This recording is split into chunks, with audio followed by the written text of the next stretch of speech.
Hello students, now I will explain you the science of class 7 lesson 10 page number 96। सबसे ऊपर heading है breathe for better life. अगर हमें अच्छे तरह से जो हमारा जीवन बीते तो हमें सांस अच्छे से लेना पड़ता है। Pranayama regular traditional breathing exercise can increase the capacity of air intake by our lungs. अगर हम प्रतिदिन प्राणायाम करें तो जो हमारा सांस लेने का जो या ये कह सकते हैं कि प्राणायाम करके हम अच्छे से सांस ले सकते हैं। हमारी लंग्स में ज़्यादा मात्रा में एयर जाएगी प्राणायाम से। Thus more oxygen can be supplied cells of the body so that more energy is released. इस तरीके से हमारी हर सेल को ज़्यादा ऑक्सीजन मिलेगी और अगर ज़्यादा ऑक्सीजन मिलेगी तो ज़्यादा एनर्जी भी रिलीज़ होती है। इस तरीके से प्राणायाम करने से हमारे जो शरीर में ऑक्सीजन की मात्रा होती है ये बढ़ती है और हम ज़्यादा फ्रेश महसूस करते हैं क्योंकि हमें ज़्यादा एनर्जी हर सेल में बनती है। बूझो इंक्वायर्स, बूझो कुछ जानना चाहता है। Do cockroaches, snail, fish, earthworm, ants and mosquito have lungs. तो बूझो जानना चाहता है कि जो हमारे आसपास जानवर होते हैं जैसे कॉकरोच, स्नेल मतलब घोंघे, मछलियाँ, केंचुए, चींटियाँ, मच्छर, क्या इनमें भी लंग्स होता है? Breathing in other animals. अब हम कुछ दूसरे एनिमल्स में सांस लेना समझेंगे। As in humans many animals have lungs in their chest cavities. हम मनुष्यों की तरह से बहुत से दूसरे जानवरों में लंग्स होता है, उनकी चेस्ट कैविटी में, उनके सीने में लंग्स होता है। जैसे एलिफेंट में, लायन में, काऊ में, गोट में, फ्रॉग में, लिजर्ड्स में, स्नेक्स में, बर्ड्स में। Other than these animals how do other organism breathe. अगर हम इन जानवरों को छोड़ दें तो दूसरे जो छोटे जानवर होते हैं वो कैसे सांस लेते हैं? Like human beings do they also have lungs. क्या उनमें भी लंग्स होता है? Let us find. अब हम समझते हैं। कॉकरोच तो स्टूडेंट्स आप सभी ने देखा ही होगा। On the sides of the body of cockroach there are small openings. Similar openings can be seen on other insect as well. तो कॉकरोच के पेट की साइड में दोनों तरफ छोटे छोटे छेद होते हैं और ऐसे ही जो छेद होते हैं, छोटे छोटे पोर्स होते हैं, ये दूसरे कीड़ों के शरीर में भी होते हैं। These openings are called spiracles. इन छोटे छोटे छेदों को हम कहते हैं स्पिरेकल्स, इन पोर्स को हम स्पिरेकल्स कहते हैं। For gas exchange insect have a network of air tubes called ट्रैकी। और स्पिरेकल से आगे गैस जाने के लिए छोटी छोटी पाइपलाइन होती है, इन्हीं पाइपों को हम ट्रैकी कहते हैं। Through these spiracles air rich in oxygen rushes into the tracheal tubes.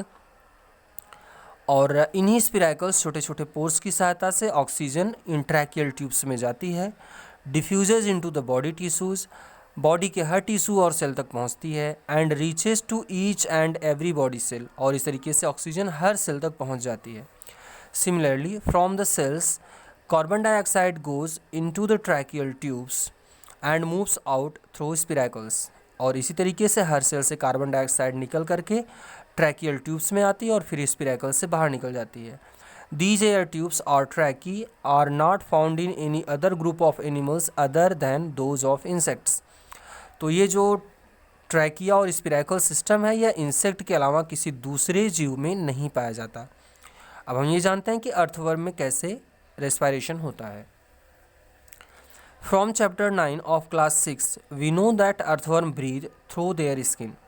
हमने चैप्टर 9 में अभी देखा पिछली लेसन में कि अर्थवर्म जो होते हैं अपनी स्किन से ब्रीदिंग करते हैं, सांस लेते हैं।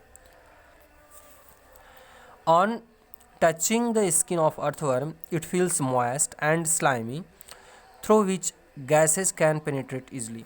अगर हम किसी अर्थवर्म की बॉडी को टच करें तो यह गीली होती है और बहुत ही नम होती है, चिपचिपी होती है, और इसी की सहायता से गैसेस आसानी से अर्थवर्म की स्किन को क्रॉस कर जाती हैं और उसके शरीर के अंदर चली जाती हैं। दो like human beings frogs have a pair of lungs. हम मनुष्यों की तरह से मेढकों में भी लंग्स होता है, बट बिसाइड्स दिस, लेकिन लंग्स के अलावा they can breathe through their moist and slippery skin. Frog भी अपने स्किन की सहायता से सांस ले सकते हैं। Bujo inquires. In television programs, Bujo have seen that whale and dolphin often come up to the water surface. Television में बहुत सारे प्रोग्राम देखते हुए बूझो देखता है कि डॉल्फिन और व्हेल मछलियाँ सांस लेने के लिए पानी की ऊपरी सतह तक आती हैं. Sometimes they even release a water fountain while moving upward. और कभी कभी जब वो ऊपर आ रही होती हैं तो उनके सर के ऊपर से एक फव्वारा सा भी उठता है. Why do they do so? ऐसा क्यों होता है? क्योंकि स्टूडेंट्स, उनके जो सर के ऊपर एक छेद होता है, नॉस्ट्रिल होता है, जब वो उससे हवा बाहर निकालती हैं तो उस समय हवा के साथ पानी भी ऊपर उठता है जो एक फव्वारे की तरह से हमें दिखता है. अगली हेडिंग है students, breathing under water, page number 97 पर. तो जो चीज़ें पानी के अंदर होती हैं वो कैसे सांस लेती हैं? लाइक एक्वेटिक एनिमल्स, पानी के जानवरों की तरह से, can humans breathe and survive in water? क्या हम मनुष्य लोग भी पानी के अंदर सांस ले सकते हैं? There are many water living animals, बहुत से जानवर पानी के अंदर रहते हैं. But how do they breathe under water? लेकिन ये पानी के अंदर सांस कैसे लेते हैं? हम लोग तो नहीं ले पाते हैं. फिर ये मछलियाँ जैसे हो गई, ये पानी के अंदर सांस कैसे लेती हैं? In class 6 we learned that gills in fish absorb the oxygen dissolve in water. मछलियों में सर के पीछे, उनके सिर के पीछे गिल्स होता है और ये गिल्स जो होती हैं ये पानी के अंदर घुली हुई ऑक्सीजन को यूज कर लेती हैं. Gills are projection of the skin. Gills क्या होता है? ये उनके स्किन का ही प्रोजेक्शन है, उनके स्किन का ही एक थोड़ा सा बदला हुआ भाग होता है. You might be thinking that how gills help in breathing. आप ये सोच रहे होंगे कि गिल की सहायता से कैसे मछलियाँ सांस लेती हैं. For gas exchange gills are well supplied with blood vessels.